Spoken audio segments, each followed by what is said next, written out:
안녕하세요. 소프리 짬뽕 알뜰 세트입니다.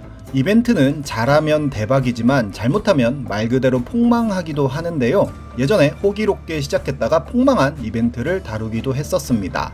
이벤트를 함에 있어서 가장 중요한 건 남들이 안 해본 패기일 수도 있는데요. 이번엔 패기 하나만큼은 끝내줬던 이벤트들을 모아봤습니다. 그럼 한번 볼까요? 첫 번째는 한강 질소 과자 이벤트입니다.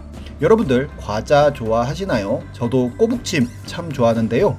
문제는 과자들이 가격에 비해 정말 양이 적다는 데 있습니다. 실제로 옛날 과자들과 비교해 보아도 양이 줄어있는 경우들이 많은데요.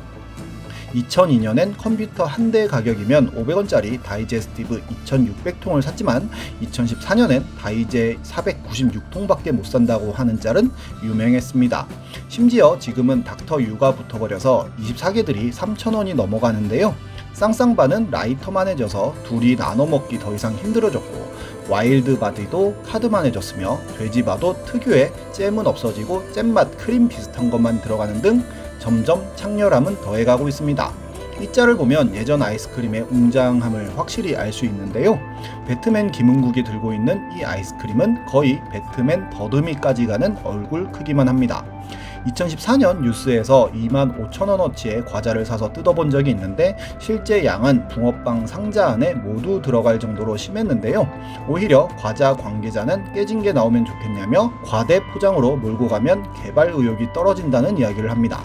같은 한국 과자라도 오히려 외국에서 훨씬 싸게 살 수 있어서 더욱더 사람들은 분노하기도 했습니다. 하지만 점점 우리나라 과자들의 포장은 날이 갈수록 비대해졌고 사람들은 과자 봉지를 구명용으로 사용할 수 있을 것 같다는 자조 섞인 드립을 치기도 했습니다. 그리고 결국 한 대학생 무리들이 실제로 과자를 가지고 뗏목을 만들어 버리는데요. 국산 과자 150봉지를 이어붙이고는 한강을 횡단하는 도전을 합니다.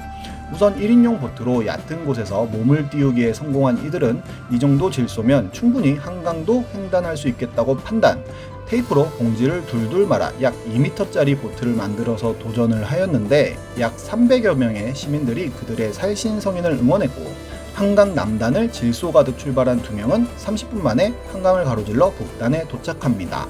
이들은 성공 후 인터뷰를 통해 질소 양을 좀 줄인다고 해서 과자가 쉽게 부서진다고 하면 지금 국내에 유통되고 있는 질소가 거의 들어가지 않은 수입 과자는 어떻게 설명하겠냐며 울분을 터뜨린 후 레포트를 쓰러 간다고 사라졌는데요. 이렇게 이들이 열심히 한강을 횡단했지만 지금도 과자는 더욱더 빈약해지면서 비싸지고 있고, 오히려 지금은 사람들이 너무 비싼 과자에 익숙해지기도 했고 다른 음식들도 너무 비싸져서 그런지 더 이상 문제 삼지도 않는 느낌이 듭니다. 다음은 평양 팬티 이벤트입니다. 스웨덴 출신의 테니스 스타 비에른 보리는 본인의 이름을 딴 속옷 브랜드 뷰에른 보리를 만듭니다. 팬티 은근히 예쁜데요. 그리고는 홍보를 위해 런칭을 앞두고 하늘에서 속옷을 투하하겠다는 이벤트를 합니다. 인터넷 투표를 통해 항공기로 속옷을 투하할 장소를 추천받기로 한 건데요. 그런데 예전에 파마첵스 사건 때 말씀드렸던 파마첵스 마냥 사람들은 장난으로 평양에 거의 몰표를 주는 결과가 나와버립니다. 물론 스웨덴 회사다 보니 북유럽에도 어느 정도의 표는 모였지만 평양이 받은 표에 비하면 턱없이 적었고 결국 평양이 압도적인 표차로 당선이 됩니다. 파마첵스는 표 숫자를 바꿔버리면서 넘어가지만 비에른 보리는 정면 돌파를 실행하는데요. 진짜로 평양에 가겠다고 한 것입니다. 하지만 평양은 쉽게 갈 수 있는 곳이 아니다 보니 결국엔 항공기가 아닌 진짜 발로 뛰면서 속옷을 투하하러 가는 것으로 결정을 하고는 평양에 진짜로 속옷을 뿌립니다.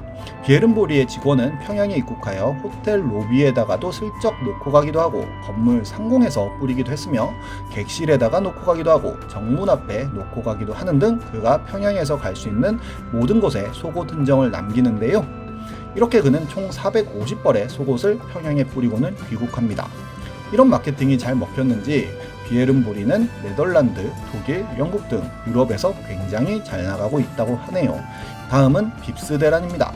10년 전쯤에 빕스에서는 샐러드바를 1만원에 제공한다는 발표를 합니다. 그냥 15주년이라서 생일턱이라며 이런 이벤트를 한 건데요.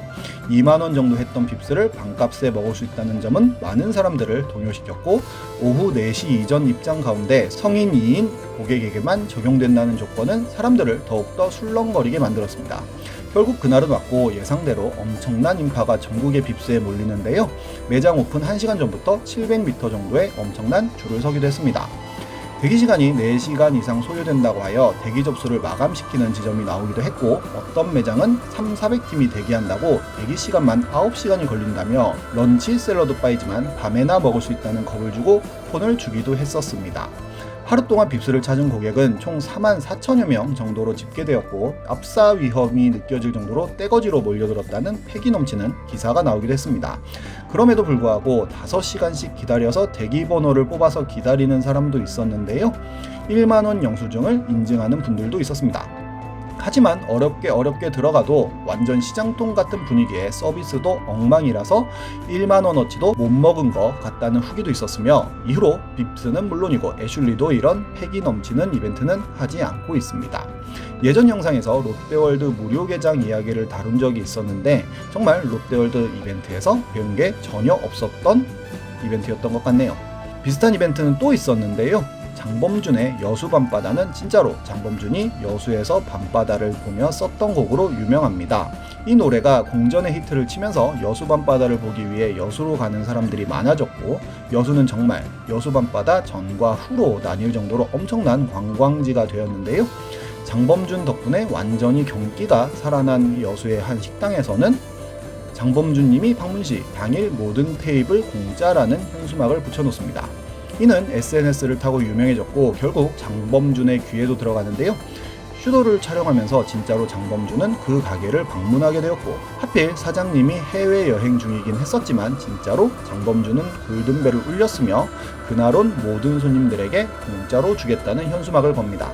이 소식을 들은 사람들은 구름처럼 몰려들어왔고 무려 하루 동안 900명이 찾아왔다고 하는데요. 한 사람당 10,000원어치만 먹었다고 해도 약 1,000만원어치일 텐데 진정한 패기인 것 같네요. 후에 가게 사장님은 인스타를 통해서 2년 동안 진짜로 장범준을 기다리고 있었다고 밝히기도 했는데요. 그래도 이 덕분에 이 식당의 홍보가 톡톡히 되었다고 하니 서로 윈윈한 게 아닐까 싶습니다. 다음은 중국의 페인트 시음 이벤트입니다.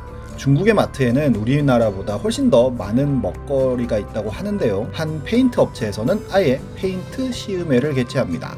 친환경적이고 무해하여 먹을 수 있다며 직원이 먼저 먹어보인 후에 구경 온 아이에게도 시음을 시키는데요. 이렇게 시음회를 한 후 단체로 병원에 실려갔다고 하니 어메이징합니다. 정말 성공한 이벤트도 있고 실패한 이벤트들도 많은데요. 앞으로 또 어떤 패기 넘치는 이벤트들이 생겨날지 기대가 됩니다. 지금까지 속풀이 짬뽕 알뜰 세트였습니다.